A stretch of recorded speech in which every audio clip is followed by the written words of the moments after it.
नया दिन, नई खबर, हर बड़ी खबर पर हमारी नजर, खबर जिसका हम पर, आप पर और देश की सियासत पर होगा असर। और इस बड़ी खबर के हर पहलू पर बजेगा नगाड़ा, क्योंकि यह है जनता का अखाड़ा। नमस्कार, मैं हूं आनंद नरसिम्हन।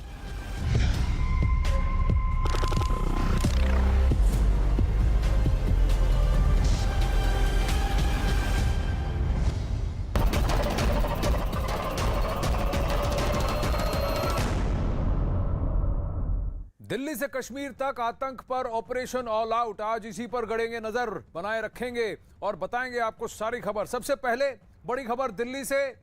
दिल्ली में एक पाकिस्तानी आतंकी को पकड़ा गया है। दावा किया जा रहा है कि यह आतंकी त्योहारों के मौके पर राजधानी को दहलाने की फिराक में था। दिल्ली पुलिस की स्पेशल सेल ने पाकिस्तानी आतंकी को लक्ष्मी नगर इलाके से गिरफ्तार किया। आतंकी के पास से पुलिस ने AK-47 और ग्रेनेड बरामद किया है। गिरफ्तार किए गए आतंकी से पूछताछ जारी है। पकड़ा गया पाकिस्तानी आतंकी मोहम्मद अशरफ फर्जी पहचान पत्र के आधार पर दिल्ली में अली अहमद नूरी के नाम से रह रहा था। आतंकी की निशानदेही पर कालिंदी कुंज से एक AK-47, 60 कारतूस, एक हैंड ग्रेनेड, 2 पिस्टल और उसके 50 कारतूस बरामद हुए हैं। दिल्ली के तुर्कमान गेट से उसका एक फर्जी पासपोर्ट बरामद हुआ है। सूत्रों से पता चला है कि यह आतंकी दिल्ली में एक बड़े आतंकी हमले को अंजाम देने के लिए आया था। दिल्ली पुलिस स्पेशल सेल सूत्रों के मुताबिक आतंकी दिल्ली 6 के इलाके में भी रह चुका था।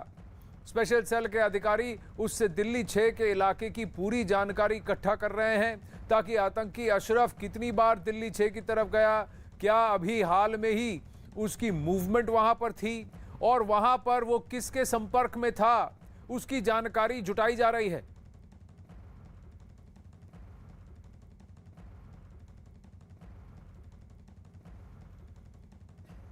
बताया जा रहा है कि पिछले 10-15 साल से वो दिल्ली और उसके आसपास के इलाकों में सक्रिय है। वो आसपास के राज्यों में भी जा चुका है।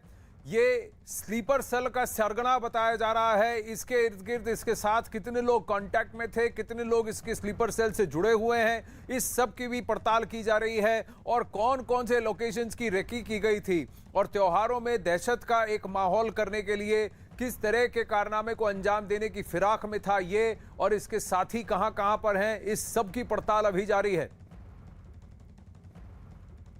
दिल्ली के रमेश पार्क में इस वक्त हम मौजूद है, जहां बताया जा रहा है कि बीती रात दिल्ली पुलिस की स्पेशल सेल को एक बड़ी कामयाबी मिली है। दिल्ली पुलिस की स्पेशल सेल का दावा है कि उन्होंने एक पाकिस्तानी आतंकी, जिसका नाम अशरफ बताया जा रहा है, उसे रमेश पार्क से गिरफ्तार किया है। बताया जा रहा है कि ये आतंकी यहाँ पर फर्जी पहचान पत्र के आधार पर अली अहमद नूरी के नाम से रह रहा था और उसने यहाँ पर एक भारतीय पहचान पत्र भी बनवा लिया था। उसकी निशानदेही पर कालिंदी कुंज से एक AK-47, 60 जो कारतूस हैं वो भी बरामद हुए हैं, 2 पिस्टल भी बरामद हुई हैं। इसके अलावा दिल्ली पुलिस के जो सूत्र हैं वो ये बता रहे हैं कि दिल्ली 6 इलाके में भी ये रह चुका था। अब इस बारे में भी जानकारियों को इकट्ठा किया जा रहा है। इसके साथ ही ये बताया जा रहा है कि इस आतंकी का मकसद त्योहार के समय किसी बड़ी घटना को अंजाम देना था। साथ ही 40 साल का जो ये शख्स है, जिसको अशरफ जिसका नाम बताया जा रहा है, वो 15 साल से दिल्ली में रह रहा था। इसके अलावा यूपी, वेस्ट बंगाल, पंजाब, जम्मू इलाकों में भी ये रहा। और एक खास बात ये भी बताई जा रही है कि ये मौलाना बनकर यहाँ पर रहता था और जो तमाम जगहों पर अब तक ये रहा है, वहाँ पर मौलाना बनकर ही लोगों का झाड़ फूक ये किया करता था। स्लीपर सेल को एक्टिव ये रख रहा था और यहाँ स्लीपर सेल का ये मुखिया बताया जा रहा है। ऐसे में बड़ी कामयाबी दिल्ली की स्पेशल सेल इसे मान रही है। हालांकि अभी इस आरोपी से पूछताछ की जा रही है, सारे वेयर अबाउट्स जानने की कोशिश की जा रही है। क्या प्लान था, दिल्ली 6 में ये कहाँ जाता था, कितना समय रहता था, ये सभी बारे में अभी पूछताछ दिल्ली पुलिस की स्पेशल सेल इस आरोपी से कर रही है। जसप्रीत कौर तुर्कमान गेट से जुड़ रही हैं और दीपक बिष्ट स्पेशल सेल दिल्ली के दफ्तर से वहां हमारे साथ जुड़ रहे हैं। पवन शर्मा भी रजौरी से जुड़ रहे हैं, रिफत अब्दुल्ला श्रीनगर से जुड़ रहे हैं। वहां पर एक और सिलसिला आतंक पर ऑल आउट अटैक का सिलसिला जारी है, उस पर भी बात करेंगे। लेकिन सबसे पहले दिल्ली की बात करते हैं। दीपक, मैं आपसे जानना चाहूंगा, स्पेशल सेल को ये खबर कैसे मिली और ये जो है ये क्या एक ऑनगोइंग इन्वेस्टिगेशन की तरह की एक कड़ी है ये गिरफ्तारी, या फिर ये किसी और चीज की पड़ताल कर रहे थे और उनको ये मिल गया? देखिए आनंद, मैं ये सबसे पहले जानकारी देना चाहूंगा कि लगभग 1 महीने पहले 7 आतंकी संदिग्धों को पकड़ा गया था दिल्ली पुलिस की स्पेशल सेल के द्वारा, जिसमें से 2 युवक, जिनमें से एक का नाम जिशान था, दूसरे का नाम ओसामा था। ये दोनों पाकिस्तान में ट्रेंड होकर आए थे। इनसे जब पूछताछ की गई थी दिल्ली पुलिस की स्पेशल सेल के द्वारा, तो उन्होंने इस हैंडलर के बारे में बताया था कि दिल्ली में एक एक्टिव जो स्लीपर सेल का मेंबर है, या उसे सरगना कहें क्योंकि वो सभी को हेड करता है, वो दिल्ली में एक्टिव है। इसको लेकर स्पेशल सेल की टीमें जो है सक्रिय हुई और तकरीबन 1 महीने तक इसका सर्च किया गया दिल्ली के हर इलाके में। उसके बाद जाके इसकी गिरफ्तारी हुई है। हालांकि इसका एक ठिकाना नहीं है, दिल्ली 6 के कई ठिकाने हैं। साथ ही रमेश पार्क, शास्त्री पार्क, ये ऐसे जगह है जहां पर इसके ठिकाने की बात सामने आ रही है। वहीं ये भी कहा जा रहा है कि दिल्ली समेत दूसरे राज्यों में भी ये गया है। अगर ये 10 से 15 साल इसकी जो लोकेशन दिल्ली एनसीआर में ही बताई जा रही है, तो ये माना जा रहा है कि जो दिल्ली और दूसरे राज्यों में जो धमाके हुए थे, उसमें कहीं ना कहीं लॉजिस्टिक सपोर्ट में ये हमेशा सक्रिय रहता था। सभी स्लीपर सेल को ये सक्रिय करके उन तक हैंडलर के जरिए जो है अपना सारी सुविधाएं उनको मुहैया कराता था। तो कहीं ना कहीं एक बड़ा खुलासा हुआ है, क्योंकि यहाँ पर इतने सालों से रह रहा था, इसकी शादी हो चुकी थी, यहीं पर लोगों को अलग अलग तरीके से बताता था। और साथ ही सबसे अहम चीज कि जो हथियार इसने छुपाए थे यमुना के किनारे, ये कहा जा रहा है कि जिशान और ओसामा को ये हथियार मुहैया कराए जाने थे, लेकिन उससे पहले ही उनकी अरेस्टिंग हो गई, जिसके बाद इसे उन्हें छिपाना पड़ा, क्योंकि भारी मात्रा में जो कारतूस थे, तकरीबन 120 के आसपास कारतूस थे। तो एक बड़ा अटैक करने की प्लानिंग थी, लेकिन उससे पहले ही स्पेशल सेल ने इस पूरे अटैक को जो है बेनकाब किया है। और सबसे अहम चीज यह है कि अभी भी इससे लगातार सेल की टीमें जो है पूछताछ कर रही हैं, इसके पूरे नेटवर्क को खंगाला जा रहा है। लेकिन एक चीज ये साफ है कि ये एक एक्टिव स्लीपर सेल का मेंबर था और ये यहाँ पर सभी को इस तरह की लॉजिस्टिक सुविधाएं जो है वो मुहैया कराता था।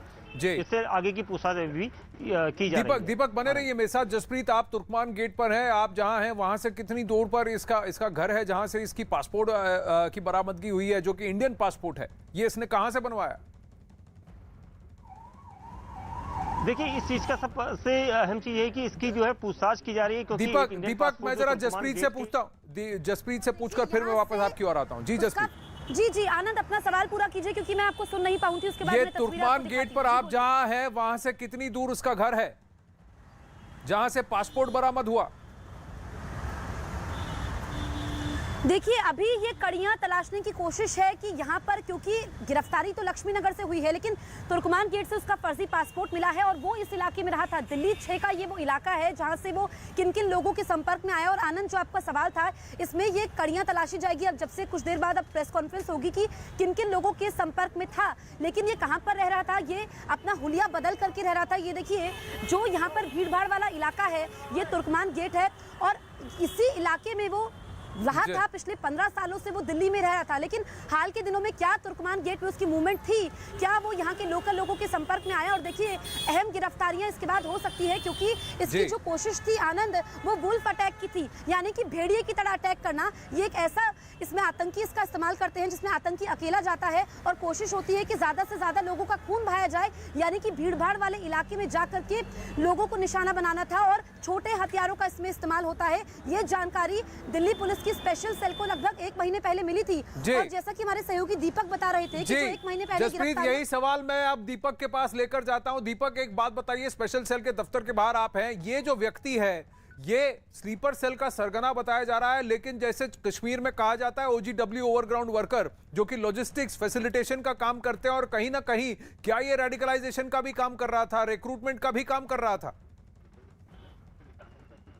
बिल्कुल निश्चित तौर पर इस चीज से इनकार नहीं किया जा सकता। देखिए, इतने सालों से, तकरीबन 10 से 15 सालों से दिल्ली एनसीआर और दिल्ली के देश के अलग अलग हिस्सों में ये रह चुका था, तो कहीं ना कहीं रेडिकलाइज करने का इसके पास जिम्मा सौंपा गया था और इसको लेकर इसके पास कहीं ना कहीं से बड़ी अमाउंट आती थी। और क्योंकि लॉजिस्टिक सपोर्ट दूसरे संदिग्धों को ये हमेशा मुहैया करता रहा है, तो कहीं ना कहीं यूपी में जिस तरह से रेडिकलाइज करने के कई सारे मामले आए थे, तो उनमें सक्रियता इसकी कहीं ना कहीं रखी थी। और इसको लेकर स्पेशल सेल की टीमें इससे पूछताछ करें कि आखिर अब तक ये कितने लोगों को रेडिकलाइज कर चुका है, क्योंकि पाकिस्तान से जब ये आया था तो उस वक्त ये तकरीबन 20-25 साल के आसपास इसकी उम्र रही होगी। तो अब जो है ये कहा जा सकता है कि इससे अभी भी पूछताछ जो है जारी है। जी, लेकिन इसने कैसे अपने कागजात बनवाए और 15 साल से ये भारत में कैसे छुपकर नाम बदलकर रह पाया है और फिर कैसे इसकी पहचान हो पाई? अब दीपक बने रहिए मेरे साथ। अब सूत्रों के मुताबिक तकरीबन 40 साल का मोहम्मद अशरफ उर्फ नूरी 15 साल के करीब से दिल्ली में रहा है। इस दौरान उसने दिल्ली के कई इलाकों में स्लीपर सेल को एक्टिव किया और कई नए ठिकाने भी बनाए। नूरी उर्फ अशरफ दिल्ली में स्लीपर सेल का सरगना था। हाल ही में दिल्ली और उत्तर प्रदेश में पकड़े गए आतंकियों से इसके बारे में जानकारी मिली, जिसके आधार पर इसे गिरफ्तार किया गया। सूत्रों के मुताबिक तकरीबन 1 महीना पहले गिरफ्तार हुए 7 आतंकियों में से जीशान और उसामा ने पूछताछ में नूरी उर्फ अशरफ के बारे में जानकारी दी थी, जिसके बाद से ही इसकी तलाश की जा रही है। पाकिस्तानी आतंकी से जुड़ी एक और बड़ी खबर आ रही है। खबर के मुताबिक आतंकी दिल्ली में मौलाना बनकर रह रहा था और झाड़ फूंक का काम करता था। जिन शहरों में भी वो रहा वहां वो मौलाना बनकर रहा था। इसके मोबाइल फोन से पाकिस्तान के कई मोबाइल नंबर मिले हैं। इसके अलावा खबर है कि आतंकी के मोबाइल फोन पर ज्यादातर VoIP यानी वॉइस ओवर इंटरनेट प्रोटोकॉल जैसे कॉल्स आते थे, ताकि एजेंसियों को इसकी भनक ना लग पाए।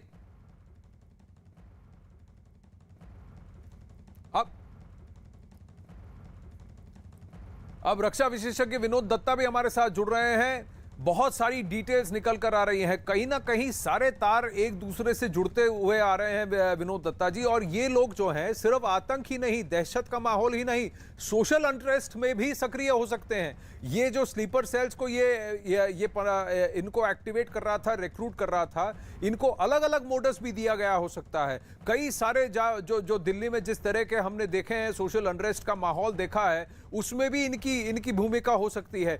अब बताया जा रहा है कि ये जीशान और उसामा जो पकड़े गए, उनको हथियार सप्लाई करने का काम इसी का था, जो हथियार इसने छुपाए थे, जो अब बरामद हुए हैं। आनंद, आपने ठीक कहा, क्योंकि जिस तरह की सिक्योरिटी फोर्सेस ने अपने सिक्योरिटी ग्रिड को कश्मीर में किया है, वहां जो ऑपरेशन ऑल आउट चल रहा है, उसकी वजह से ये सारे आतंकवादी, क्योंकि वहां जो रिक्रूटमेंट हो रहा है इंटरलैंड से बिल्कुल नहीं हो पा रहा है, वहां दहशतगर्दी की पूरी जो कमर है वो तोड़ दी गई है।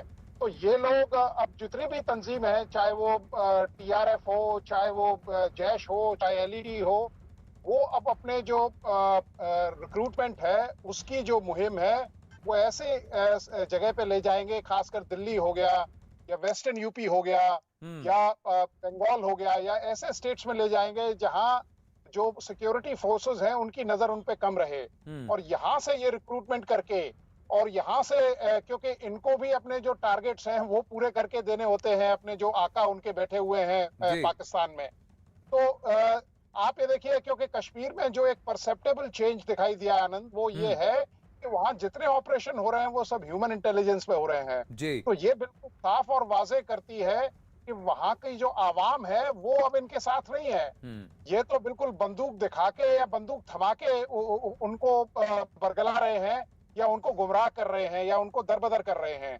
तो इस तरह के काफी स्लीपर सेल्स, जैसे दिल्ली है या वेस्टर्न यूपी है, या आपका बंगाल हो गया, असम हो गया, आपका ईस्टर्न यूपी में जिस तरह से, क्योंकि नेपाल में ये क्रॉसओवर कर सकते हैं, तो हमें इन जो जहां मॉड्यूल्स अवेलेबल हैं या जहां भी कुछ शंका होती है, हमारे जो एक्शनेबल इंटेलिजेंस है सिक्योरिटी फोर्सेस को, they should come down heavily on them, and ये सिक्योरिटी फोर्सेस की एक अच्छी पकड़ है और इट इज ए गुड। और इसके साथ जितने भी तार जुड़े हुए हैं, जैसा आप बता रहे थे क्या जी, तो ये इसमें क्या होगा कि जितने भी जैसे जीशान है या ओबामा से इनके जो तार बने हुए हैं, या जिस तरह के NIA ने छापे डाले हैं वादी कश्मीर में, और जिस तरह से विनोद दत्ता जी, मैं आपको इंटरप्ट कर रहा हूं, इसी खबर पर वापस आएंगे, लेकिन फिलहाल अखाड़ा में बहुत बड़ी खबर है और ये बच्चों के लिए खुशखबरी है। कोविड-19 के हवाले से कोरोना की वैक्सीन से जुड़ी एक बहुत बड़ी खबर आ रही है। DGCI ने बच्चों को कोरोना वैक्सीन लगाने की मंजूरी दे दी है। 12 से 18 साल को वैक्सीन देने की मंजूरी मिल गई है। ये बहुत बड़ी खबर है। ज़ाइकोवी-डी जो वैक्सीन है, इसके रेट पर बातचीत हो रही थी, लेकिन फिलहाल DGCI ने मंजूरी दी है। 2 से 18 साल के बच्चों को लगेगी वैक्सीन। तो क्या कोवैक्सीन यानी भारत बायोटेक की कोवैक्सीन को, जिसके फेज 2 और फेज 3 के ट्रायल्स भी पूरे हो गए थे, क्या उसको भी अब मंजूरी मिल गई है? ये बहुत बड़ा सवाल है। CNN न्यूज 18 की खबर है कि ये मंजूरी मिल गई है। कल तक ये मंजूरी मिलनी थी, लेकिन फिलहाल अभी ये खबर आई है कि ये अब मंजूरी मिल गई है। बहुत बड़ी खबर ये कि कोविड-19 2 से 18 साल के बच्चों को अब वैक्सीन अब उपलब्ध हो चुकी है, मिल चुकी है। बच्चों को वैक्सीन की 2 डोजेस लगेंगी 28 दिन के अंतर पर, यानी 4 हफ्ते का अंतर बताया जा रहा है। 4 हफ्ते के अंतराल पर बच्चों को वैक्सीन की मंजूरी हो गई है, यानी कि अब स्कूल खुल सकेंगे। जो डर माँ बाप को रहा है कि हमारे बच्चों को स्कूल भेजे कि नहीं, जिस तरह से हाइब्रिड बैचेस की बात हो रही है, इन सब का समाधान हो सकता है। कब तक मिलेगी, कितनी जल्द ये वैक्सीन मिलेगी, ये देखने वाली बात है। लेकिन फिलहाल ये बहुत बड़ी अपडेट CNN न्यूज 18 के हवाले से आ रही है कि बच्चों को 2 से 18 साल के बच्चों को 2 डोज की वैक्सीन, ये कोविड-19 की वैक्सीन जो है भारत बायोटेक की वैक्सीन कोवैक्सिन, इसको शायद मंजूरी मिल गई है, क्योंकि कल तक इसके फेज 2 और फेज 3 के ट्रायल्स की जांच DGCI के थ्रू होनी थी। अब ये मंजूरी दे दी गई है। 2 साल से ऊपर के बच्चों को ये वैक्सीन देने की मंजूरी मिल गई है। बच्चों को वैक्सीन की 2 डोज दी जाएगी।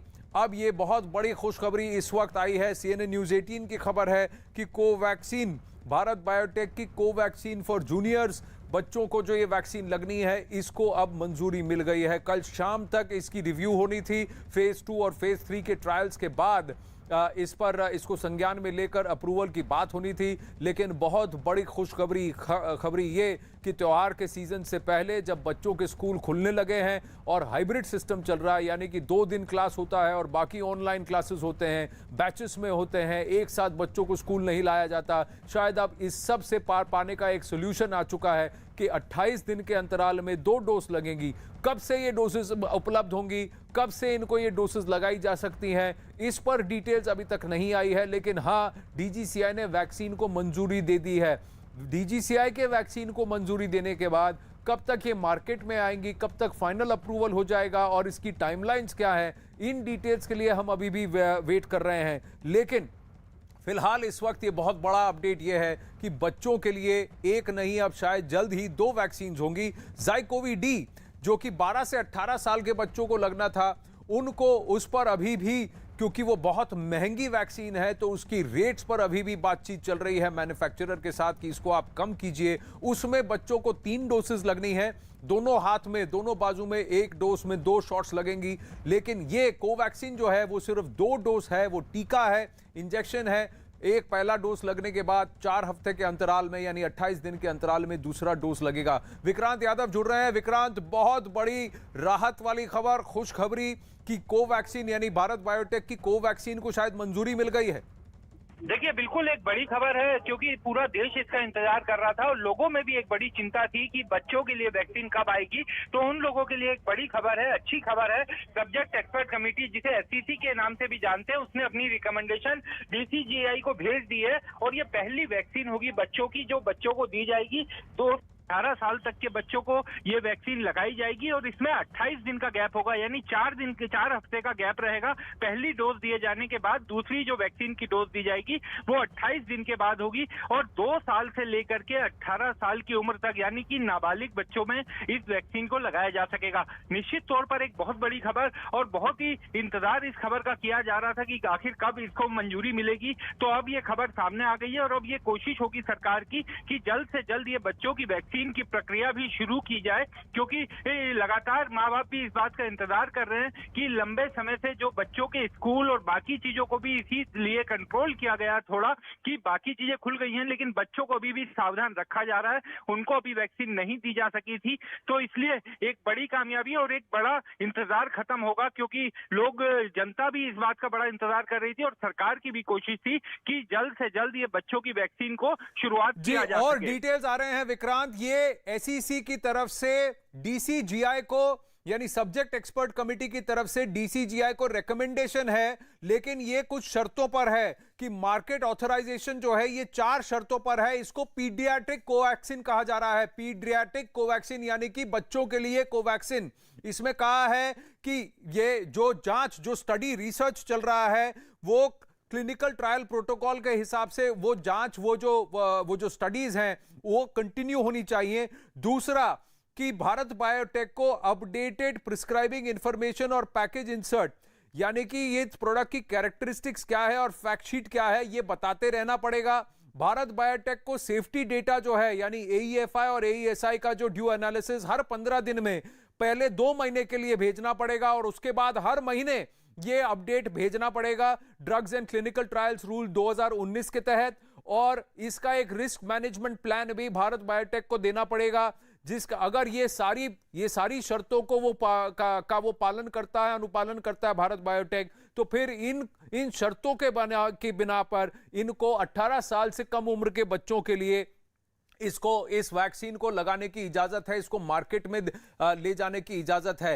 ये अब SEC सब्जेक्ट एक्सपर्ट कमेटी जो है, ये उसने DCGI को रेकमेंड किया है। अब DCGI से इसकी मंजूरी जल्द आ सकती है, ये अब इस वक्त खबर है। ये 4 शर्तें हैं जिसके बेसिस पर हुआ है, लेकिन जो फेज 2 और फेज 3 के ट्रायल्स हैं उसके रिजल्ट्स बहुत एनकरेजिंग रहे हैं। और अब तक की कोवैक्सीन के जो रिजल्ट्स हैं, जिस तरह से भारत में हुआ है, भले ही WHO की तरफ से अप्रूवल आना बाकी है विक्रांत, भारत में भी अब बहुत सारे लोगों को कोवैक्सीन उपलब्ध कराई जा रही है, लगाई जा रही है, और इसका अंतराल सबसे कम है, सिर्फ 4 हफ्ते का। बिल्कुल, बात जिन चीजों की तरफ आप इशारा कर रहे हैं, अब वो तकनीकी चीजें हैं, उनको भी जल्दी दूर कर लिया जाएगा, क्योंकि सबसे बड़ा इंतजार इस बात का था कि इसकी सिफारिश सब्जेक्ट एक्सपर्ट कमेटी भेजे और उसने मंजूरी एक तरह से दे दी है। तो उसके बाद अब ये केवल चंद ही दिनों की बात रह गई है। एक बड़ी खबर आई है, बड़ी खुशखबरी आई है, और एक ऐसी खबर है जिसका सभी लोग इंतजार कर रहे थे। तो ये कुछ तकनीकी बातें हैं जिनको जल्दी पूरा कर लिया जाएगा, और ये उम्मीद की जा रही है कि बाजार में जल्द ही ये वैक्सीन आएगी। और सरकार ने जिस तरीके से, आप ये भी देखिए कि एक बड़ा वैक्सीन का प्रोग्राम चला, देश में 100 करोड़ वैक्सीनेशन होने वाला है अब कुछ ही दिनों में। अगले 1 हफ्ते के अंदर 100 करोड़ वैक्सीनेशन हो जाएगा, यानी कि देश की आबादी में 100 करोड़ लोगों को वैक्सीन का पहला डोज कम से कम लग चुका है। तो ये एक बड़ी उपलब्धि थी। और इसी के बीच में ये खबर आना कि अब बच्चों के लिए भी वैक्सीन आ गई है, जिसका इंतजार लंबे समय से कर रहे थे। तो 2 साल से लेकर के 18 साल तक के जो नाबालिग बच्चे हैं, उनके लिए अब ये वैक्सीन होगी। 2 शॉट दिए जाएंगे, और कोवैक्सीन में इसमें 28 दिन का गैप रहेगा पहली डोज में और दूसरी डोज में। तो एक लंबा इंतजार खत्म हुआ। सभी लोग इस चीज का इंतजार कर रहे थे, बच्चे हों, उनके अभिभावक हों, स्कूल कॉलेज, तमाम चीजों के लिए इसका इंतजार किया जा रहा था कि स्कूली बच्चों के लिए एक बड़ी राहत होगी अगर वैक्सीन आ जाए उसके बाद, क्योंकि माँ बाप के मन का जो डर था वो वैक्सीन के बाद ही समाप्त हो सकेगा। तो ये कहा जा सकता है कि एक जो नॉर्मलाइज जीवन कोरोना से पहले का हम लोग देखते थे, वो इस वैक्सीन के बाद देखने को मिलेगा। जी, और ये बहुत बड़ा ऐलान कि SEC की तरफ से, सब्जेक्ट एक्सपर्ट कमेटी की तरफ से इसको मंजूरी दे दी गई है। भारत बायोटेक के कोवैक्सीन, पीडियाट्रिक कोवैक्सीन कहा जाता है, यानी बच्चों के कोवैक्सीन को मंजूरी दी गई है। DCGI से फॉर्मल अप्रूवल और मार्केट में कब उतरेगा, इस सब की डिटेल्स जल्द आपके पास आएंगे। लेकिन सबसे पहले यह खुशखबरी हमने आपको यहां न्यूज 18 नेटवर्क पर सुनाई है। अखाड़ा में लेंगे एक छोटा सा ब्रेक, बने रहिए। कुछ उदाहरण आज हम देना चाहेंगे। आप देख रहे हैं कि उत्तर प्रदेश में किस प्रकार की राजनीति करने की कोशिश हो रही है। बार बार भारतीय जनता पार्टी ने कहा है, और आज पुनः मैं कहता हूं, लखीमपुर खीरी में जो हुआ है वो दुखद है। उस पूरे विषय में एक अनबायस्ड इन्वेस्टिगेशन चल रहा है, किंतु दुखद है कि जिस प्रकार की राजनीति कुछ राजनीतिक पार्टी कर रही हैं और वोट की खेती करने की कोशिश कर रही हैं, वो हम सब देख रहे हैं, और खास करके गांधी परिवार। आज कुछ प्रश्न हम गांधी परिवार से पूछना चाहते हैं। प्रियंका जी और राहुल जी आज अपने आप को champions of Dalit right, champions of human right के रूप में प्रोजेक्ट कर रहे हैं। मगर प्रियंका जी, क्या यह सत्य नहीं है कि राजस्थान के प्रेमपुरा गांव, जो राजस्थान के हनुमानगढ़ के जिले में है, इस गांव में, प्रेमपुरा गांव में आज से चंद दिनों पहले जगदीश मेघवाल नामक एक युवा को जिस प्रकार से पीट पीट के बेरहमी से मार दिया गया, उसे मौत के घाट उतार दिया गया, और उसके बाद उसके मृत शरीर को उसी जगदीश मेघवाल के घर के सामने, उस दलित परिवार के सामने फेंक दिया गया जिस घर का वो बच्चा है, और पूरे के पूरे जघन्य कृत्य का वीडियो बना करके उसे सोशल मीडिया में वायरल किया गया, ताकि एक संदेश राजस्थान के दलितों के बीच में जाए कि दलित सर उठा के नहीं जी सकता है, दलित को केवल और केवल सर झुका करके, सर नीचे करके जीने का अधिकार है। आखिर क्यों इतना बड़ा जघन्य अपराध राजस्थान में हो जाता है, जगदीश मेघवाल को मार दिया जाता है, उसकी लिंचिंग हो जाती है, मगर क्या आपने राहुल गांधी, प्रियंका वाड्रा, अखिलेश यादव इनमें से किसी को वहां जाते हुए देखा? क्या आप बंगाल के किसी नेता को वहां जाके धरना देते हुए आपने देखा? नहीं, किसी ने ट्वीट भी नहीं किया, किसी ने फेसबुक पे भी एक पोस्ट नहीं छोड़ा, किसी ने इस विषय पे चर्चा भी नहीं की। आप याद करिए, आज से कुछ दिनों पहले, लगभग 7-8 दिन पहले, राजस्थान के ही जालोर में जितेंद्र बामनिया, यह भी एक दलित युवक है, उसके साथ किस प्रकार से लिंचिंग करने की अटेम्प्ट होती है, उसे पीटा जाता है, उसे मारा जाता है, सार्वजनिक रूप से उसको अपमानित किया जाता है, मुर्गा बनाकर उसे बैठाया जाता है, जूतों से उसे मारा जाता है, डंडों से उसे मारा जाता है। यह सब कुछ होता है, किंतु राजस्थान की प्रशासन चुप है। राजस्थान की प्रशासन इस पे कुछ नहीं कर रही है, कोई कार्रवाई नहीं होती। क्यों? राजस्थान का दलित दलित नहीं होता है, राजस्थान के दलित का कोई मानव अधिकार नहीं है, क्योंकि कांग्रेस पार्टी को राजस्थान के दलितों पे हो रहे अत्याचार से कोई वोट का फायदा नहीं होने वाला है। वहां वोट का नुकसान होगा कांग्रेस पार्टी का, इस कारण से वहां के दलितों का अधिकार नहीं है उस विषय पर चुप्पी साधना, किंतु दूसरे राज्यों में जाकर के वहां एनार्की, अनरेस्ट और वहां पर सड़क पर लड़ाई करने का प्रयास करना, यह कांग्रेस पार्टी का चरित्र बन चुका है। आप जानते हैं, जो प्रेमपुरा गांव के विषय में मैंने बताया, जगदीश मेघवाल जी के विषय में, मृत हो गया जगदीश मेघवाल, उसके मृतक शरीर को फेंक दिया गया उसके घर के सामने, केस रजिस्टर नहीं हुआ। जो समस्त दलित परिवार हैं उस क्षेत्र के और पूरे राजस्थान के दलितों को प्रोटेस्ट में उतरना पड़ा कि जब तक कोई गिरफ्तारी नहीं होगी हम क्रिमेट नहीं करेंगे बॉडी को, हम अंतिम संस्कार नहीं करेंगे बॉडी, तब जाके एक आध कोई अरेस्ट हुआ। यह परिस्थिति आज राजस्थान में दलितों की है। योगेश जाटव, 19 वर्ष का यह बालक योगेश जाटव अलवर का है, राजस्थान के अलवर का है। क्या हुआ वहां पे? केवल उसके बाइक का शीशा जो है वो किसी के गाड़ी के साथ हल्के से छुआने से, लगने से, विशेष समुदाय के लोग, न्यूज़पेपर में लिखा है विशेष समुदाय के लोग, उन्होंने पीट पीट करके योगेश जाटव की हत्या कर दी। मृत्यु को प्राप्त हो गया योगेश जाटव। क्या एक दिन भी आपने टीएमसी के नेताओं को सुना कि वो आंसू बहा रहे हैं कि जो हुआ योगेश जाटव के साथ अनुचित हुआ? क्या एक दिन भी राहुल गांधी ने ट्वीट करके कहा कि democracy is finished in India, in Rajasthan democracy there is no place for Dalits? एक दिन भी राहुल गांधी ने कहा? एक दिन भी राहुल गांधी ने कोई ट्वीट योगेश जाटव पर नहीं किया, क्योंकि योगेश जाटव की यह गलती थी कि वो राजस्थान का दलित था, वो राजस्थान का निवासी था और राजस्थान में कांग्रेस का शासन है। बंधुगढ़, झारखंड में भी उन्हीं की सरकार है। झारखंड में सितंबर के महीने में दलित लड़की के साथ गैंगरेप होता है। 16 वर्ष की हमारी छोटी सी बहन, उसके साथ इस प्रकार का जघन्य अपराध होता है। वह भी दलित थी, मगर किसी ने भी उसके मानव अधिकार की चिंता नहीं की। आज भी जो परपिट्रेटर्स हैं वो खुले घूम रहे हैं, क्योंकि ये कांग्रेस शासित राज्य है। बंधुगण, 21% दलितों के खिलाफ जिस प्रकार का माहौल बन रहा है, जो अत्याचार हो रहा है, 21% की वृद्धि हुई है कांग्रेस के शासन में राजस्थान में। यह एनएचआरसी की रिपोर्ट है।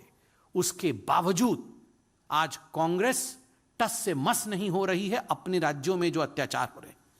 हनुमानगढ़ का जिक्र किया तो मुझे लगता है आज वीडियो भी हम दिखाएंगे। उसमें से एक वीडियो हनुमानगढ़ के उन किसानों का है जिन किसानों के ऊपर बर्बरता पूर्वक लाठी और डंडे बरसाए हनुमानगढ़ के प्रशासन ने, वहां की पुलिस ने।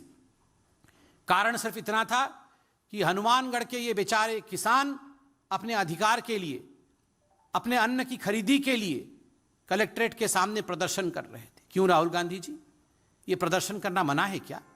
राजस्थान में दलित, राजस्थान में महिलाएं और राजस्थान में किसान प्रदर्शन नहीं कर सकते, और आप पूरे भारतवर्ष में जा जाके दलितों के, महिलाओं के और किसानों के ह्यूमन राइट्स के चैंपियन बनते हैं? ये कितनी गलत बात है और किस प्रकार की सिलेक्टिविज्म है। ये चयनात्मक राजनीति है, और आज मोदी जी ने कहा कि इस प्रकार की चयनात्मक राजनीति से मानव अधिकार को ठेस पहुंचा है। कल ही मैंने देखा न्यूज में, महाराष्ट्र में, आप याद करिए डोंबिवली और शाकीनाका में जो जघन्य रेप केसेस हुए थे, उसके पश्चात नागपुर में जिस प्रकार से गैंगरेप हुआ है एक महिला के साथ, यह विषय भी सामने आया है। और कल हम वह भी वीडियो में देख रहे थे, डिबेट में भी टीवी के माध्यम से देख रहे थे, वहां जो महावसूली अघाड़ी नहीं, महाविकास अघाड़ी, महाविकास वसूली जो भी है वो महाविकास वसूली अघाड़ी, ये वहां डंडे बरसा रहे थे, ये कार्यकर्ताओं के ऊपर डंडे बरसा रहे थे, दुकान बंद करो के धमकी दे रहे थे। किंतु एक बार भी इन बहनों के लिए, इन महिलाओं के लिए एक बार भी उन्होंने बंद का आह्वान किया? कि डोंबिवली में एक महिला के साथ गैंगरेप हुआ, शाकीनाका में जो घटना घटी, नागपुर में जो घटना घटी है, जो महिलाओं के साथ अत्याचार हो रहा है, आज नेशनल ह्यूमन राइट कमीशन की रिपोर्ट देखी, महाराष्ट्र में सर्वाधिक महिलाओं के ऊपर अत्याचार हो रहा है। एक बार भी क्या एमवीए की सरकार ने वहां पर कि दुकान आज बंद होना चाहिए, आज हम बंद घोषित करते हैं महाराष्ट्र में, इस प्रकार का कदम उठाया? नहीं। राजनीति करने के लिए, वोट की राजनीति के लिए वहां पर कल शॉपकीपर्स और दुकानदारों की पिटाई की जा रही थी, बेचारे ऑटो वाले और गरीबों के ऊपर लाठी डंडे बरसाए जा रहे थे। यह हकीकत आज कांग्रेस रूल स्टेशंस के। बंधुगण, अंत में इससे पहले कि हमारे आदरणीय महामंत्री जी बोले, 2-4 पॉइंट हैं जो कि नेशनल ह्यूमन राइट कमीशन ने बाकायदा एक नोटिस के रूप में चीफ सेक्रेटरी राजस्थान को इसी वर्ष भेजा था। मैं कुछ बिंदु उसमें से पढ़ता हूं ताकि आप समझ सकें कि आखिरकार नेशनल ह्यूमन राइट कमीशन जो कहती है, कांग्रेस किस प्रकार उस पर चुप्पी साध के रह जाती है। 2021 में ही नेशनल ह्यूमन राइट कमीशन ने चीफ सेक्रेटरी और director general of police Rajasthan से कुछ विषय पूछे थे। पहला सवाल, kidnapping of a minor girl at Jalore on 22 March 2021 and self-immolation by the mother of the victim because of inaction of the authority। Jalore की महिला ने जो अपने आप को जला दिया और जो गैंगरेप उसके साथ हुआ था, किडनैपिंग, उसको लेकर क्यों अथॉरिटी चुप रही? दूसरा, gangrape of a minor at Kota by more than 30 persons between 25/2/2021 to 6/3/2021. Why were the authorities silent? Gang rape of the victim and she was burnt alive at Hanumangarh, 21 का ही है, 2021 का ही है। गैंग रेप होता है हनुमानगढ़ में, फिर विक्टिम को जला दिया जाता है, जिंदा जला दिया जाता है। इस पे राहुल गांधी जी एक दिन, प्रियंका जी आप तो महिला हैं, आप तो महिलाओं के दर्द को समझती हैं, आप खुद कहती है कि मैं महिलाओं की दर्द को समझती, मगर एक बार भी इस पीड़िता के लिए आप गई क्या? नहीं। मगर अपने नेतृत्व को उत्तर प्रदेश में कैसे स्थापित किया जाए, क्योंकि वहां राहुल गांधी अपना नेतृत्व स्थापित नहीं कर पा रहे हैं, इस कारण से वहां मानव अधिकार पर भी राजनीति करना यह आप कर रही हैं। Fourth point, gang rape of a women at Kota, फिर rape of a women by ASI when she came to lodge a complaint, rape of a women at Ajmer, disrobing and beating of a mother and daughter, attempt to kidnap and rape of a teacher. ये संख्या 20-21 तक है, जो खुद human right commission ने चिट्ठी लिख करके राजस्थान के डीजी और राजस्थान के चीफ सेक्रेटरी से पूछा है। दुखद है कि ये सब कुछ होता है, होते हुए भी ये जो सारे पॉलिटिकल पार्टीज है जो राजनीति करने आगे आते हैं, वो इन विषयों पे चुप है। मैं इतना ही कहूंगा। अब मैं निवेदन करूंगा कि आदरणीय दुष्यंत गौतम जी इस विषय को आगे बढ़ाएं। आदरणीय दुष्यंत गौतम जी हमारे महामंत्री हैं और इन सब विषयों से उन्होंने अच्छी तरह से इन सब विषयों की जानकारी ली है। एक वीडियो भी है महामंत्री जी के बोलने के पश्चात, ये वीडियो सार्वजनिक रूप से हम आपको दिखाएंगे। आदरणीय पत्रकार बंधुओं, हमारे मध्य में उपस्थित हमारे वरिष्ठ नेता आदरणीय संबित पात्रा जी, गुरु प्रकाश जी, संजय मयूख जी, अभी जिस प्रकार से संबित पात्रा जी ने दलितों पे बढ़ते हुए अत्याचार पर आपको सब बताया गया है, ये हमारे लिए बहुत दुखदायी है। दलितों पे अत्याचार या समाज के किसी भी अंग पर अत्याचार एक सामाजिक बुराई हो सकती है, लेकिन राजनीतिक दलों का इस प्रकार से रोटी सेकना, राजनीति करना, मुझे लगता है कि समाज के साथ सबसे बड़ा अन्याय होता है। अभी जिस प्रकार से राजस्थान में बताया, मुझे करीब करीब हाथरस की घटना याद आती है। सभी राजनीतिक दल वहाँ पर एक टूरिज्म सा करके गए थे। वो घटना भी गलत थी, नहीं होनी चाहिए थी, लेकिन घटना हुई, उसका न्याय होना चाहिए था, ऐसा संघर्ष सबको करना चाहिए था। लेकिन वहाँ पर गए, लेकिन राजस्थान में कोई भी नहीं गया। जिस प्रकार से राजस्थानी नहीं, झारखंड है, नागौर के अंदर राजस्थान में नागौर भी है, अनेकों इन घटनाएं घटी हैं। लेकिन जिस प्रकार से ये लोग राजनीतिकरण कर रहे हैं, क्या मरने वाले की जाति देखकर, मारने वाले का धर्म देखकर, राज्य में किसकी सरकार है, शासन कौन कर रहा है, क्या इस पर राजनीति की जाएगी? क्या इस पर आपको संसद परिवार से मिला जाएगा? क्या राजस्थान में मरने वाले, पीड़ित होने वालों की माँ, बहन, बेटी नहीं है? क्या उनकी पत्नी नहीं है? आप लखीमपुर तो जाते हैं, विधवा के साथ जो मरता है उसकी पत्नी के साथ गले लगते हैं, लेकिन वहाँ पर परिवार के साथ किसी के साथ नहीं जाते। 84 के दंगों की विधवाएं भी ढूंढ रही हैं कब ये गांधी परिवार हमको गले लगकर हमें सांत्वना देगा। वो लगातार ढूंढ रहे हैं किस प्रकार से कश्मीर के अंदर चॉइस करके टीचरों को मारा गया, वो भी लोग ढूंढ रहे हैं। ये लोग कब लोग राजनीतिक दल के लोग हमारे घर आएंगे, वो लोग उनको भी ढूंढ रहे हैं जो आकर यहाँ पे किसानों के रूप में एक धर्म का प्रतिनिधित्व कर रहे हैं। आज 5 सैनिक वहाँ पर मारे गए हैं कश्मीर के अंदर, लेकिन उस पर कोई आंसू बहाने वाला नहीं हमें मिल रहा है। जिस प्रकार से पंजाब में कांग्रेस ने, अनेकों राजनीतिक दलों ने एक राजनीति के अंदर शुरू का अनुसूचित जाति वर्ग आप क्या